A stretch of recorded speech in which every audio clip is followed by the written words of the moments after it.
Welcome back.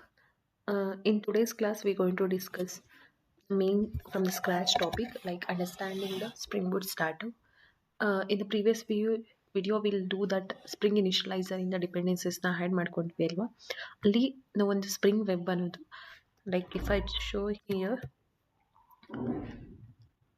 Application dot pom dot X M L file ಇರುತ್ತಲ್ಲ ಅಲ್ಲಿಗೆ ಹೋಗಿ ನೋಡಿದ್ರೆ ಸ್ಪ್ರಿಂಗ್ ಬೋಟ್ ಸ್ಟಾರ್ಟರ್ ಅಂತ ಡಿಪೆಂಡೆನ್ಸೀಸ್ ಆ್ಯಡ್ ಆಗಿರುತ್ತೆ ಲೈಕ್ ಇದು ಸ್ಪ್ರಿಂಗ್ ಬೋಟ್ ಸ್ಟಾರ್ಟರ್ ಆಗಿರ್ಬೋದು, ಇದು by default spring boot starter for web C test ಆಗಿರ್ಬೋದು, and by default spring boot maven plugin ಆಗಿರ್ಬೋದು, ಮತ್ತು it's a parent spring boot starter parent ಆಗಿರ್ಬೋದು. ಪ್ರತಿಯೊಂದು ಡಿಪೆಂಡೆನ್ಸೀಸು ಅವೇನೇನು ವರ್ಕ್ ಮಾಡುತ್ತೆ, ಏನೇನು ಫಂಕ್ಷನಾಲಿಟಿ ಇದೆ ಅಂತ ನೋಡ್ತಾ ಹೋಗೋಣ ಪ್ರತಿಯೊಂದಕ್ಕೂ. ಫಸ್ಟ್ಲಿ ಸ್ಪ್ರಿಂಗ್ ಬೋಟ್ ಸ್ಟಾರ್ಟರ್ಗಿಂತ ಮುಂಚೆ ಏನಾಗ್ತಾಯಿತ್ತು, we have to manually add the dependencies. Developer ನನ್ನ ಡಿಪೆಂಡೆನ್ಸಿಗೆ ಬೇಕಾಗಿರುವಂಥ ಕೋಡ್ನ ಬರೀಬೇಕಿತ್ತು, ಮ್ಯಾನ್ಯುವಲಾಗಿ ಆ್ಯಡ್ ಮಾಡಬೇಕಿತ್ತು. ಇದ್ರ ಬಗ್ಗೆ ಪ್ರೀವಿಯಸ್ ವೀಡಿಯೋಸ್ಗಳಲ್ಲಿ ಎಕ್ಸ್ಪ್ಲೇನ್ ಮಾಡಿದ್ದೀನಿ. ನಾವು ಬರೀಬೇಕಾದ್ರೆ ವರ್ಷನ್ ಕಾನ್ಫ್ಲಿಕ್ಟ್ ಆಗಿರ್ಬೋದು. ಈಗ ಸ್ಪ್ರಿಂಗ್ ಬೋಟ್ MVC ಇಂದ I will show you.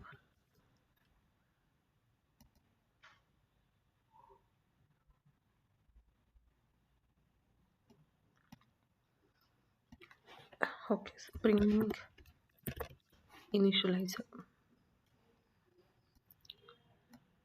We'll go to the Spring initializer, correct?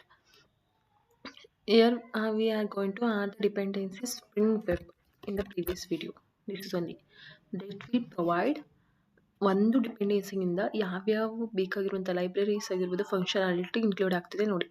Build web including restful APIs application using spring MVC ಅಂದರೆ MVC ಆರ್ಕಿಟೆಕ್ಚರ್ ಆ್ಯಡ್ ಆಗುತ್ತೆ. MVC ಆರ್ಕಿಟೆಕ್ಚರ್ ಎಕ್ಸ್ಪ್ಲೇನ್ ಮಾಡೋಣ. And uses Apache Tomcat server by default embedded container ಅಂದರೆ ನಮಗೆ ಬೇಕಾಗಿರುವಂಥ server embedded Tomcat server add ಆಗುತ್ತಾ ಹೋಗುತ್ತೆ. ಈಗ ನಮ್ಮದು ಸರ್ವರ್ ಆ್ಯಡ್ ಆದರೆ ಹೇಗೆ ರನ್ ಆಗುತ್ತೆ ನೋಡೋಣ. ನೀವೀಗ just click on run as Spring Boot app. This is how.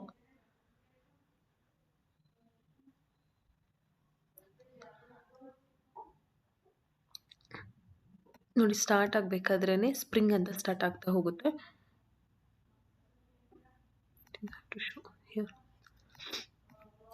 By default Tomcat server port 8080 ಕರೆಕ್ಟಾ.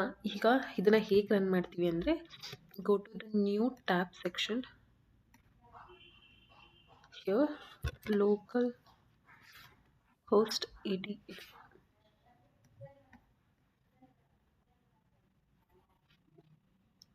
we have to search like that only.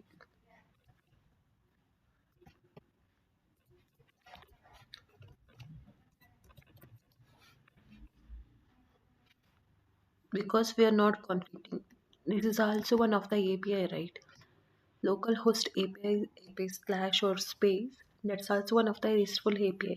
ನಾವು ಅದಕ್ಕೆ ಬರೀಬೇಕು. ಈಗ ಹೇಗೆ ಬರೀಬೋದು Tomcat server. Before that will understanding why we needed the start of website ಅಂದರೆ starter dependencies ಹಾಕಬೇಕು ಅಂತ ಮಾಡ್ಕೊಳ್ಳೋಣ ಪ್ರತಿಯೊಂದು. ಫಸ್ಟ್ ನಾವು spring MVC like inbuilt Tomcat server. If you are not downloading first ಎಲ್ಲ ಸ್ಪ್ರಿಂಗ್ ಬೋಟ್ ಬರೋದಕ್ಕಿಂತ ಮುಂಚೆ ಸ್ಪ್ರಿಂಗಲ್ಲಿ ಹೇಗೆ ಮಾಡ್ತಾಯಿದ್ರು ಅಂದರೆ first we have to go to the Apache Tomcat server. ಇಲ್ಲಿಗೆ ಹೋಗಿ we have to download the latest version of Apache ಅಂದರೆ ಟಾಮ್ಕ್ಯಾಟ್ ಸರ್ವರ್ನ ಡೌನ್ಲೋಡ್ ಮಾಡ್ಕೋಬೇಕಾಗಿತ್ತು. After that we will go to Windows preferences. After here we have to select server. In the server runtime environments, after that you have to click on add button. Then you will select Apache, which are the Tomcat server needed. Apache ನೀವು ಯಾವ download ಮಾಡಿದ್ದೀರಾ ಅದಕ್ಕೆ ತಕ್ಕಂಗೆ select ಮಾಡಬೇಕಿತ್ತು. ಏನಾದರೂ ನೀವು ಅಲ್ಲಿ download ಮಾಡಿರೋ ಟಾಮ್ಕ್ಯಾಟ್ ಸರ್ವರ್ದು ವರ್ಷನ್ ಚೇಂಜ್ ಇದ್ದು ಇಲ್ಲಿ ಸೆಲೆಕ್ಟ್ ಮಾಡೋ ವರ್ಷನ್ ಚೇಂಜ್ ಇದ್ದರೂ ನಿಮಗೆ ಪ್ರಾಜೆಕ್ಟ್ ರನ್ನೇ ಆಗಲ್ಲ. ಬಟ್ ಇದು ಪ್ರೊಡಕ್ಷನ್ ರೆಡಿನೂ ಅಲ್ಲ ಸಹ. ಆ್ಯಂಡ್ ಕಾನ್ಫ್ಲಿಕ್ಟ್ ಸಕ್ಕರ್ ಆಗುತ್ತೆ, ಕರೆಕ್ಟಾ. First just click on next next ಅಂದರೆ ಇದು ಸೆಲೆಕ್ಟ್ ಮಾಡಿಬಿಟ್ಟು ಫಿನಿಶ್ ಕೊಡಬೇಕಷ್ಟೇ. ಬಟ್ ನಮಗೆ ಮಾಡೋ ಅವಶ್ಯಕತೆನೇ ಇರಲ್ಲ, ಬಿಕಾಸ್ ಇನ್ಬಿಲ್ಟ್ ಬಂದಿರುತ್ತೆ. ಆ್ಯಂಡ್ ಒನ್ಸ್ ನೀವು ಆ್ಯಡ್ ಮಾಡಾದಮೇಲೆ ಏನು ಮಾಡಬೇಕು, ಮತ್ತೆ ನೀವು ಹೋಗಿ ಇಲ್ಲ ಅದರ್ಸ್ ಹತ್ರ ಸರ್ವರ್ ಸೆಲೆಕ್ಟ್ ಮಾಡಬೇಕು. ಸರ್ವರ್ಸ್ನ ಸೆಲೆಕ್ಟ್ ಮಾಡಿ ನಿಮಗೆ ಬೇಕಾಗಿರುವಂತಹ ಅಪಾಚೆ ಟೊಮ್ಕ್ಯಾಟ್ ಯಾವುದಿದೆ ಅದನ್ನು ಇದರೊಳಗಡೆ ಸರ್ವರ್ ಮಾಡಬೇಕು. ಇಲ್ಲಾಂದರೆ ನೀವು 3 ಸಲ ಕಂಪ್ಲೀಟ್ ಅಂದರೆ ಡೌನ್ಲೋಡ್ ಮಾಡಬೇಕಾಗುತ್ತೆ. ಅಲ್ಲಿ ಡೌನ್ಲೋಡ್ ಮಾಡಬೇಕು, ಇಲ್ಲಾಂದರೆ ವಿಂಡೋಸ್ ಪ್ರಿಫರೆನ್ಸಸ್ ಹತ್ರ ಹೋಗ್ಬಿಟ್ಟು ಟೊಮ್ಕ್ಯಾಟ್ ಸರ್ವರ್ನ ಡೌನ್ಲೋಡ್ ಮಾಡಬೇಕು. ಇಲ್ಲಾಂದರೆ ಮ್ಯಾನ್ಯುವಲಾಗಿ ಇಲ್ಲಿ ಇದೆಲ್ಲ ಮ್ಯಾನ್ಯುವಲಾಗಿ ಮಾಡೋ ಕೆಲಸ. But we are only one dependencies that we provide restful APIs everything. ಈಗ ನಿಮಗೆ restful spring MVC layer architecture ಆಗಿದೆ ಅಲ್ವಾ, ಅದ್ರ ಬೇಸಿಸ್ ಮೇಲೆ ಒಂದು ಪ್ರಾಜೆಕ್ಟ್ ಮಾಡೋಣ. ನಾವು ಫಸ್ಟು ಕಂಟ್ರೋಲರ್ ಕ್ಲಾಸ್ ಅಂದರೆ ನಮಗೆ ಬೇಕಾಗಿರುವಂತಹ ಯಾವುದೇ ರೆಸ್ಪಾನ್ಸ್ ಹೇಗಾಗಿರೋ ಈಗ ಇಲ್ಲಿಂದ ಬರ್ತಿರೋದು ರಿಕ್ವೆಸ್ಟ್ ತಾನೆ, local host 8080. That's the request is coming from the front end part. ಆ ಫ್ರಂಟ್ ಎಂಡ್ ಪಾರ್ಟ್ ರಿಕ್ವೆಸ್ಟ್ಗೆ ನಾವು ಒಂದು ಏನು ಬರೀಬೇಕು, ರೆಸ್ಪಾನ್ಸ್ ಏನಾಗಬೇಕು ಅಂತ ನಾವು ಬರಿತೀವಿ. ಇವಾಗ first we are creating controller layer. Here I am just creating a manual. ಅಂದರೆ ಇನ್ನೊಂದು ಸಲ ಕಂಟ್ರೋಲರ್ ಪ್ಯಾಕೇಜ್ನ ಕ್ರಿಯೇಟ್ ಮಾಡೋ ಬದಲು ಇಲ್ಲೇ ಡೈರೆಕ್ಟಾಗಿ ಡಾಟ್ ಕಂಟ್ರೋಲರ್ ಅಂದರೆ ಇದ್ರದ್ದು ಸಬ್ ಪ್ಯಾಕೇಜ್ ಆಗಿ ಟ್ರೀಟ್ ಆಗುತ್ತೆ. ಆ್ಯಂಡ್ ಹಿಯರ್ ಹೋಮ್ ಕಂಟ್ರೋಲರ್ ಏನು, you can give any name, not even ನಮಗೆ ಅರ್ಥ ಆಗೋ ಥರ ಇರಬೇಕು.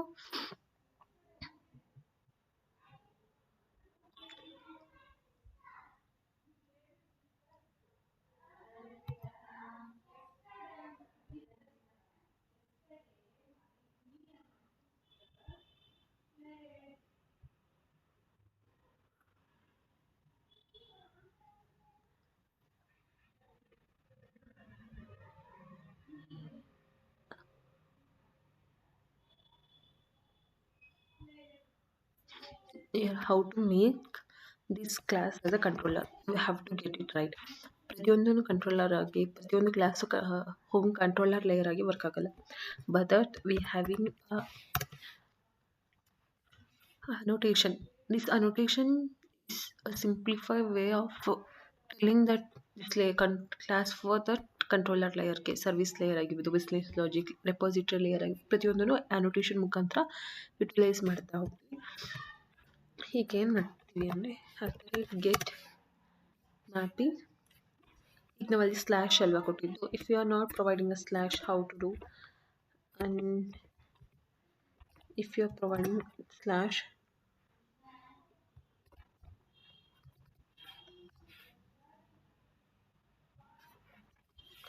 And if you are providing slash or space ಕೊಡ್ತಾ ಹೋಗ್ತಿದ್ರ ಅಂದರೆ ಇದು ಹೋಮ್ ಅಂತ ಅಂದ್ಕೊಳ್ಳೋಣ. These are not needed. Request param ಆಮೇಲೆ ಹೇಳ್ತೀನಿ. ರಿಕ್ವೆಸ್ಟ್ ಪರಮ್ ಅಂದರೆ ಏನಾದರೂ ಸ್ಟ್ರಿಂಗ್ ನೀವು ರಿಟರ್ನ್ ಮಾಡ್ತಾ ಇದ್ದೀರಾ, ನ್ಯೂ ಸ್ಟ್ರಿಂಗ್ ಅಂತ, ಲೈಕ್ ಒಂದು ಸ್ಟ್ರಿಂಗ್ ಅಂತ ಕ್ರಿಯೇಟ್ ಮಾಡಿಬಿಟ್ಟು creating a new string, adding that and creating directly returning one sentence here.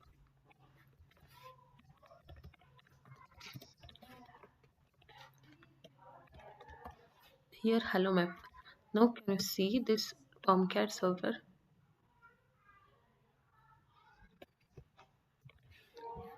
We have to run the server once we, for this once we change anything and we have to run and rerun ಮಾಡಬೇಕಾಗತ್ತಲ್ವ, ಅದಕ್ಕೋಸ್ಕರನೂ ನಾವು rerun ಮಾಡೋ ಅವಶ್ಯಕತೆ ಇರಲ್ಲ. Because we have to download one dependency called DevTools. With that we can directly add everything. ಈಗ Tomcat server port number ಯಾವಷ್ಟರಲ್ಲಿ run ಆಗ್ತಿದೆ, 8080 ಕರೆಕ್ಟಾ. ಈಗ ಲೋಕಲ್ ಹೋಸ್ಟ್ ಹಲೋ ವರ್ಲ್ಡ್ ನಾನು ಮಾಡ್ತಾ ಇರೋದು ರೆಸ್ಟ್ APIs ಕರೆಕ್ಟ್ ಅಲ್ವಾ. Rest APIs means JSON content ಮಾತ್ರ ರೆಸ್ಪಾನ್ಸ್ ಮಾಡುತ್ತೆ. JSON ಕಂಟೆಂಟ್ ಮತ್ತು ರೆಸ್ಪಾನ್ಸ್ ಬಾಡಿ ಏನಿರುತ್ತೆ ಅಷ್ಟನ್ನು. ಇಲ್ಲಿ ರೆಸ್ಪಾನ್ಸ್ ಬಾಡಿ ಅಷ್ಟೇ ಇರೋದು. JSON ಆ್ಯಡ್ ಬಿಡಬೇಕಾದ್ರೆ ಅದನ್ನು ಮ್ಯಾನ್ಯುವಲಾಗಿ ಅದನ್ನು ಆ್ಯಡ್ ಮಾಡ್ತಾ ಹೋಗ್ಬೋದು. ಇಲ್ಲಿ ಬೇಕಾದರೆ ಬಿಫೋರ್ ಸ್ಪ್ರಿಂಗ್ ಬೂಟ್ JSON ಎಲ್ಲ ಹೇಗೆ ಆ್ಯಡ್ ಮಾಡ್ತಾಯಿದ್ರು ಅಂದರೆ ಅದಕ್ಕೋಸ್ಕರ ನಾವು ಎಕ್ಸ್ಟರ್ನಲ್ ಲೈಬ್ರರೀಸ್ನ ಡೌನ್ಲೋಡ್ ಮಾಡ್ಕೋಬೇಕಾಗಿತ್ತು. For thus like Jackson. ನೀವು JSON ಕಾಂಟೆಂಟ್ನ ನೀವು ರೆಸ್ಪಾನ್ಸ್ ಆಗಿ ಕಳಿಸ್ತೀರಾ ಅಂತಂದರೆ we have to install Jackson ಸಪ್ರೇಟಾಗಿ. But here not like that. ಒಂದು ಸ್ಪ್ರಿಂಗ್ ವೆಬ್ಬಿಂದನೇ ಡೈರೆಕ್ಟಾಗಿ ಬರುತ್ತೆ. ಟಾಮ್ಕ್ಯಾಟ್ ಸರ್ವರ್ ಆಗಿರ್ಬೋದು, ಲ್ಯಾಕಿಂಗ್ ಲೈಬ್ರರೀಸ್ ಆಗಿರ್ಬೋದು, ಪ್ರತಿಯೊಂದು ಬರ್ತಾ ಹೋಗುತ್ತೆ. ನೆಕ್ಸ್ಟ್ ಬರೋದು when the interview may ask these type of questions. Spring boot starter ಅಂದರೆ ಏನು ಅಂತ. Spring boot starter is nothing but A pre-defined dependency which contain a bundle of together functionalities. ಅಂದರೆ spring boot starter ಅಂದರೆ ಒಂದು pre-defined set of libraries defined ಬೇಕಾಗಿರುವಂಥ defined ಏನಂತಾರೆ functions ಬರ್ತಿರೋ ಎಲ್ಲ ಡಿಪೆಂಡೆನ್ಸೀಸ್ ಒಂದರಲ್ಲೇ ಕೊಡುತ್ತೆ. That's ಈಕ್ವಲ್ಡ್ spring boot starter web. And spring boot starter ಅಂದರೆ ಅದು web. Spring boot starter web ಅಂತ ಅಂದ್ರೆ which will provide N embedded server, restful APIs, web application ಏನೇನು ಡೆವಲಪ್ ಮಾಡೋದಕ್ಕೆ ಪ್ರತಿಯೊಂದು ಕೊಡ್ತಾ ಹೋಗುತ್ತೆ. And we can see this inside the pom.xml file. Correct.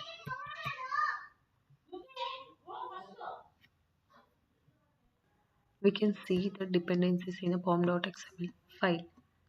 ಇಲ್ಲೇ ಬಂದಿರುತ್ತಲ್ಲ, this is equal to starter website. ಅಂದರೆ ಲೈಕ್ ಸ್ಟಾರ್ಟರ್ ಅಂತ ಯಾವ ವರ್ಡ್ ಮೆನ್ಷನ್ ಆಗಿರುತ್ತೆ ಅದೆಲ್ಲ ಸ್ಟಾರ್ಟರ್ ವೆಬ್ ಡಿಪೆಂಡೆನ್ಸೀಸ್ಗಳೇ. ನೆಕ್ಸ್ಟ್ ಇನ್ನೊಂದು ಸ್ಟಾರ್ಟರ್ ಅಂದರೆ ಡಾಟಾ JPA. ಇದು ಇನ್ಡೆಪ್ತ್ ಕಾನ್ಸೆಪ್ಟ್ ಇದೆ. Data JPA nothing but Java persistence API. Mainly it is used for database interactions. Like go to here and search data JPA. Here persistent in data in SQL stores Java persistent API and using this is Hibernate. ಈಗ select ಮಾಡಿದ್ವಿ ಅಲ್ವಾ. Next go to the ಹೇಗೆ ನಾವು ಪ್ರಾಜೆಕ್ಟಲ್ಲಿ ಒಂದೆರಡು dependencies ಬಿಟ್ಟೋಗಿದ್ರೆ ಹೇಗೆ add ಮಾಡೋದು ಅಂತ ನೋಡ್ತಾ ಹೋಗೋಣ. Like this, select these are the dependencies and go to pom.xml file.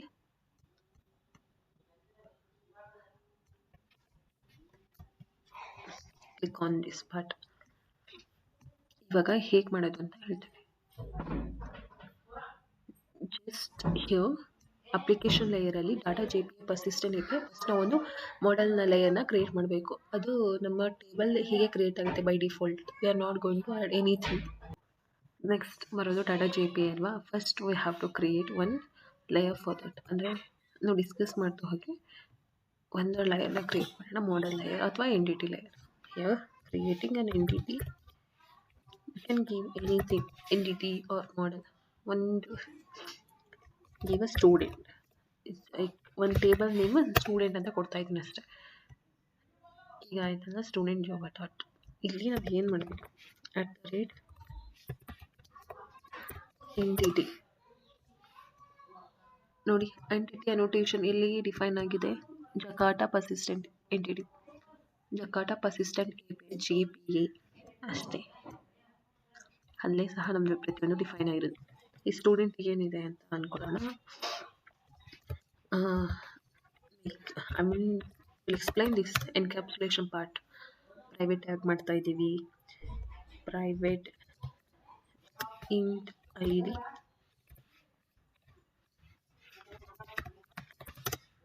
Int name. And ಪ್ರತಿಯೊಂದು ಟೇಬಲ್ಗೂ ಒಂದು ಪ್ರೈಮರಿ ಕೀ ಅಂತ ಇರಬೇಕಲ್ವಾ. Primary keys mandatory for when creating a table. ಇಲ್ಲಿ ನಾವು ಪ್ರೈಮರಿ ಕೀನ ಹೇಗೆ ಡಿಫೈನ್ ಮಾಡ್ತೀವಿ, @ID. ಆಯಿತಾ.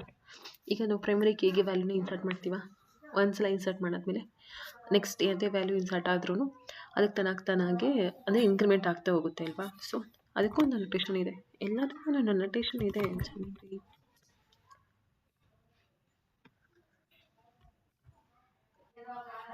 generated.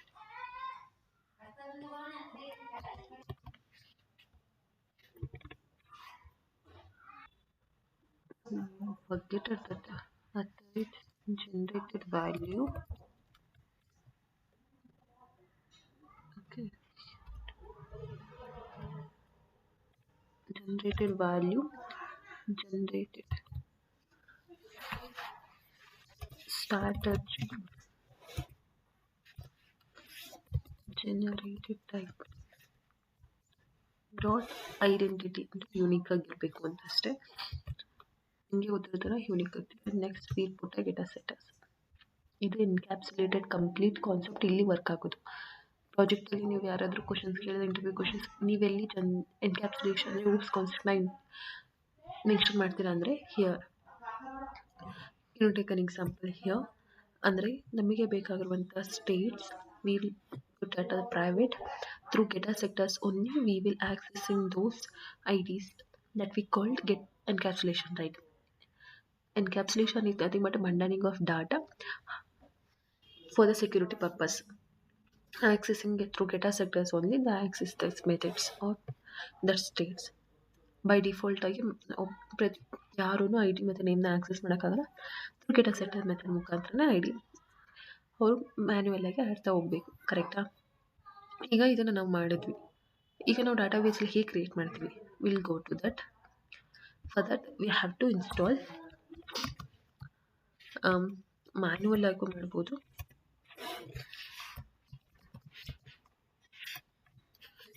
ದಟ್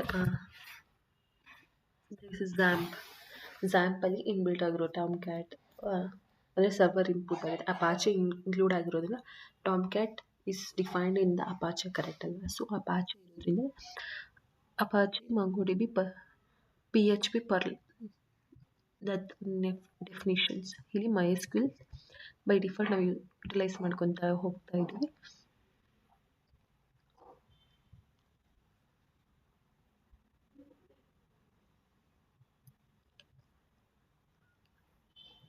ಒಂದ್ಸಲ ಇದು ಓಪನ್ ಆದಾಗ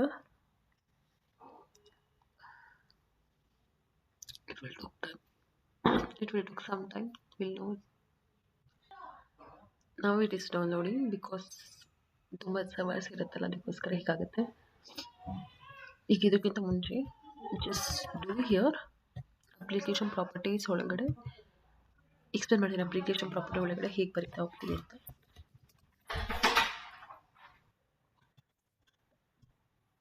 like you see here correct application properties ಒಳಗಡೆ ಏನೇನು ಹಾಕಬೇಕು. ಲೈಕ್ ಇಫ್ ಐ ಯೂಸ್ MySQLನ ಕಾನ್ಫಿಗರ್ ಮಾಡ್ತೀವಿ ಅಥವಾ MongoDB ಕಾನ್ಫಿಗರ್ ಮಾಡೋದೇ ಬೇರೆ ಥರ ಇರುತ್ತೆ. ಜಸ್ಟ್ ChatGPT ಎನಿ AI ಟೂಲ್ಸ್ನ ಯೂಸ್ ಮಾಡಿಕೊಂಡು ಹೇಗೆ ಮಾಡೋದು ಅಂತ ನೋಡೋಣ. ಕಾಪಿ ದಿಸ್ ಪಾತ್ ಅಂದರೆ ಈ ಪಾತ್ನ ಹಾಕಬೇಕು. ಲೋಕಲ್ ಹೋಸ್ಟ್ 40 ನಾವು 3306 ಯಾಕೆ ಯೂಸ್ ಮಾಡ್ತಾ ಇದ್ದೀವಿ ಅಂತ ನೋಡೋಣ. And here I copy this part. ಇಲ್ಲಿ spring boot data source URL ಅಂತ ಇರುತ್ತೆ, ಅಂದರೆ ದಿಸ್ ಕಾನ್ಫಿಗರ್ ಮಾಡಬೇಕಾದ್ರೆ MyDB ಆಯಿತಾ. ಈಗ ಯೂಸರ್ ನೇಮು ಬೈ ಡಿಫಾಲ್ಟ್ ಪ್ರತಿಯೊಂದು ರೂಟ್ ಅಂತಲೇ ಆಗಿರ್ತದೆ. ನನಗೆ ಅಪಾಚೆ ಡೌನ್ಲೋಡ್ ಮಾಡಿದ್ರಲ್ಲ by default user name root ಇರುತ್ತೆ, ಪಾಸ್ವರ್ಡ್ ಏನೂ ಸೆಟ್ ಮಾಡಿರೋಲ್ಲ. ಇಫ್ ಯು ಸೆಟೆಡ್ ಎನಿಥಿಂಗ್ ಅದನ್ನು ಇಲ್ಲಿ ಕಾಪಿ ಪೇಸ್ಟ್ ಮಾಡಬೇಕಾಗುತ್ತೆ. ಟಾಮ್ ಕ್ಯಾಟ್ ಸರ್ವರ್ನ ಇನ್ಸ್ಟಾಲ್ ಮಾಡಬೇಕಾದ್ರೆ ಈಗ ಏನು ಮಾಡಬೇಕು ಗೊತ್ತಾ? ಆಯಿತಾ. ನೆಕ್ಸ್ಟ್ ಇದಾದಮೇಲೆ ಕ್ರಿಯೇಟ್ ಮಾಡಬೇಕು. ಈಗ you can see anything nothing, ಏನು ಟೇಬಲ್ಸ್ ಇರಲ್ಲ. ಈಗ ನನ್ನ ಸರ್ವರ್ನ ಸ್ಟಾಪ್ ಮಾಡಿ ರೀರನ್ ಮಾಡ್ತೀನಿ.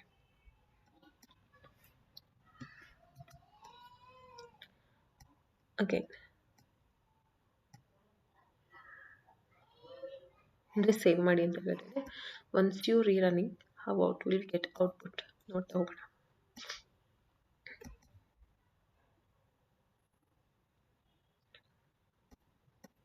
What is showing an error creating a bean at the name entity manage factory.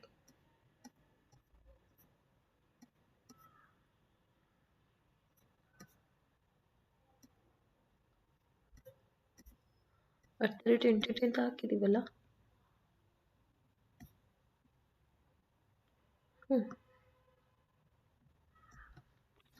Sorry, we have not adding the one dependency. ಅಂದರೆ ನೀವೀಗ MongoDB ಯೂಸ್ ಮಾಡಿದ್ರೆ MongoDB ಸರ್ವರ್ನ ಯೂಸ್ ಮಾಡ್ಕೋಬೇಕು. ಸ್ಪ್ರಿಂಗ್ ಇನಿಷಿಯಲೈಸರ್ಗೆ ಈಗ ನಾನು ಯೂಸ್ ಮಾಡ್ತಿರೋ MySQL ತಾನೆ, ಅಂದರೆ ಬೈ ಡಿಫಾಲ್ಟ್ ಝ್ಯಾಂಪ್ ನೋಡಿದ್ರೆ MySQL ಇದೆ. MySQL ಪೋರ್ಟ್ ನಂಬರ್ ಎಷ್ಟು? 3306, ಕರೆಕ್ಟಾ? ಈಗ JDBC ಅಂದರೆ ಜಾವಾ ಡಾಟಾಬೇಸ್ ಕನೆಕ್ಟಿವಿಟಿ. ಡಾಟಾಬೇಸ್ಗೆ ಥರ ನಾವು ಕನೆಕ್ಟ್ ಮಾಡ್ತಾ ಇರೋದು ಇವಾಗ. ಅದಕ್ಕೋಸ್ಕರ ಸ್ಪ್ರಿಂಗ್ ಬೂಟ್ ಅಪ್ಲಿಕೇಶನ್ ಪ್ರಾಪರ್ಟೀಸ್ ಒಳಗಡೆ URL ಬರೀಬೇಕಾದ್ರೂ ಒಂದೊಂದು ಇದೆ ನೋಡಿ. JDBC ಅಂದರೆ ಜಾವಾ ಡಾಟಾಬೇಸ್ ಕನೆಕ್ಟಿವಿಟಿ. ನಾವು ಡಾಟಾಬೇಸ್ಗೆ ಕನೆಕ್ಟ್ ಮಾಡ್ತಾ ಇದ್ದೀವಿ. ಯಾವ ಡಾಟಾಬೇಸು? MySQL ಡಾಟಾಬೇಸು. MySQL ಡಾಟಾಬೇಸು ಅದ್ರ ಲೋಕಲ್ ಹೋಸ್ಟ್ ಪೋರ್ಟ್ ನಂಬರ್ ಎಷ್ಟು? 3306. ನಾವು ಯಾವ ಡಾಟಾಬೇಸ್ ನೇಮ್ ಏನಂತ ಇಲ್ಲಿ ಬರೀತಾ ಇದ್ದೀವಿ. ಇಷ್ಟೇ URL ಅಲ್ಲಿ ಇರೋದು. ಇಫ್ ಐ MySQL ಯೂಸ್ ಮಾಡ್ತಿದ್ದೀನಿ ಬಟ್ MySQL ಡಿಪೆಂಡೆನ್ಸೀಸ್ ಇಲ್ಲ ಅಂತ ಎರರ್ ತೋರಿಸ್ತಾ ಇದೆ. How to have this? Go to the dependency MySQL driver. This is MySQL driver nothing but MySQL JDBC driver. ನಾವು ಯೂಸ್ ಮಾಡ್ತಿದ್ದೆ JDBC ಕರೆಕ್ಟ್ ಅಲ್ವಾ? ಸೊ ಇಲ್ಲಿ ಒಂದು we have to have this dependency.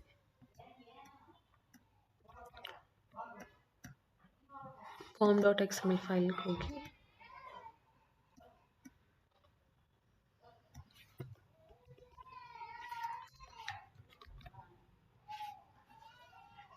ಒಂದ್ಸಲ ಇನ್ಸ್ಟಾಲ್ ಆಯ್ತಾ?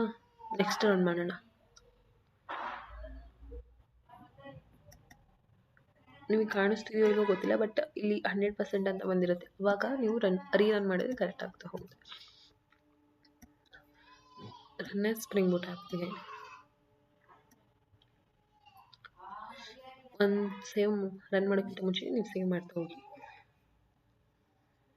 Run ಆಗಲಿ. ಇಲ್ಲಿ ನೋಡಿದ್ರೆ ನೀವು JDBC URL ಅಲ್ಲಿ MySQL ಡಾಟಾಬೇಸ್ಗೆ ಕನೆಕ್ಟ್ ಆಗಿದೆ. ಫಸ್ಟ್ ಇದು ತೋರಿಸ್ತಾ ಇದೆ.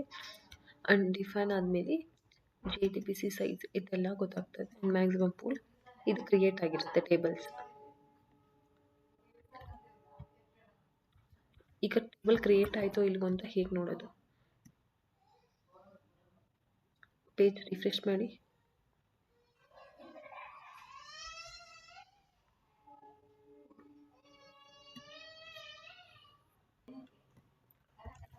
If you read and that refresh ಮಾಡಿದರೆ ಸ್ಟೂಡೆಂಟ್ ಅನ್ನೋ ಟೇಬಲ್ ಕ್ರಿಯೇಟ್ ಆಗುತ್ತೆ.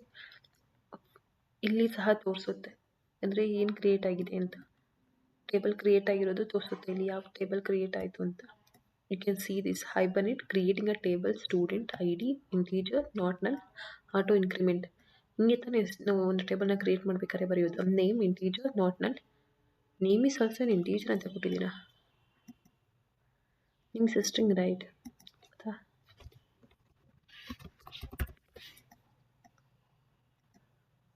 this part source, click on source, generate, get as it as, select all, generate.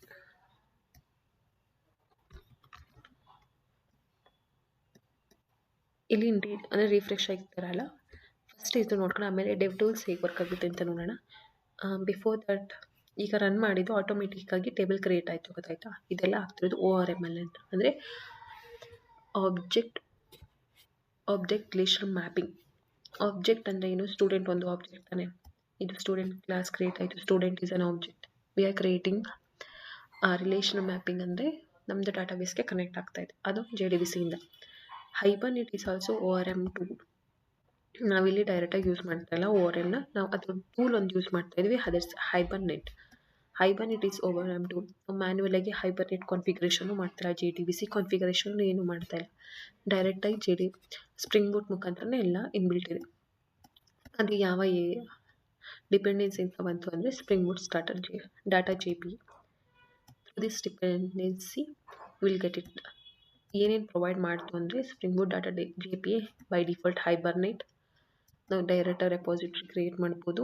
For ಅಂದರೆ ನೆಕ್ಸ್ಟ್ ಬಿಸ್ನೆಸ್ ಲಾಜಿಕ್ ಬರೀಬೇಕಂದ್ರೆ repository we have to create and no need to write a boilerplate ಕೊಡಿ ಬರೋ ಅವಶ್ಯಕತೆ ಇರಲ್ಲ. No need to write SQL. Basic read operation ಮಾಡೋದಕ್ಕೆ ಏನು pagination and basic read operation will provided by the data JPE. ಅದು next ಕ್ಲಾಸಲ್ಲಿ student red operation ಮಾಡಿ ನೋಡೋಣ, ಅವಾಗ ಹೇಗೆ ವರ್ಕ್ ಆಗುತ್ತೆ ಅಂತ ನೋಡೋಣ. ಇದೆಲ್ಲ ಎಕ್ಸ್ಪ್ಲೇನ್ ಮಾಡಿದೆ ಅಲ್ಲ, ಅದರ ಡಿಪೆಂಡೆನ್ಸೀಸ್ ಹೇಗೆ ಆ್ಯಡ್ ಮಾಡಿದ್ವಿ ಅಂತ. when the interview will ask these type of question, what is JPE? JPE is nothing but first ಇದ್ದಿದ್ದು Java Persistence API. ಇವಾಗ it's a Jakarta Persistent API which is an ORM tool, or you can say this is an Hibernate specification, ORM specifications. Why Hibernate is used? Hibernate is a by default JPE implementation. JPE implement ಆಗಿರೋದು Hibernate ಮುಖಾಂತರ. Implementation ಅಂದರೆ ಏನು ಅಂತ ಗೊತ್ತಾಯ್ತಾ? Hibernate is an interface ಗೊತ್ತಾಯ್ತು. Hibernate ಅನ್ನೋ ಇಂಟರ್ಫೇಸಸ್ನ implement ಮಾಡಿರೋದು JP ಅನ್ನೋ class. You can see here. If I create a new repository layer here, new class,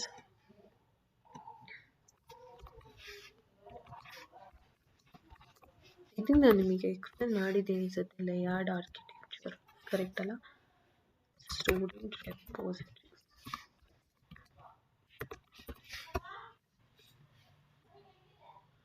it's an interface. Again, it's not a class. Student repository ಅಂತ ಬಂದಾಗ ನೆನ್ಪಿಟ್ಕೊಳ್ಳಿ, ಅದು interface, not a class. Which going to interface extend class and interface which will implement.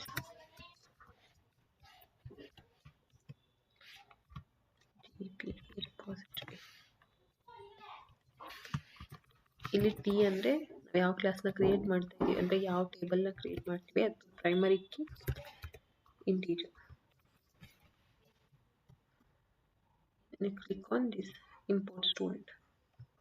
Simple right. ಈಗ ನೀವು ನೋಡ್ಕೊಳ್ಳಿ JPA repository.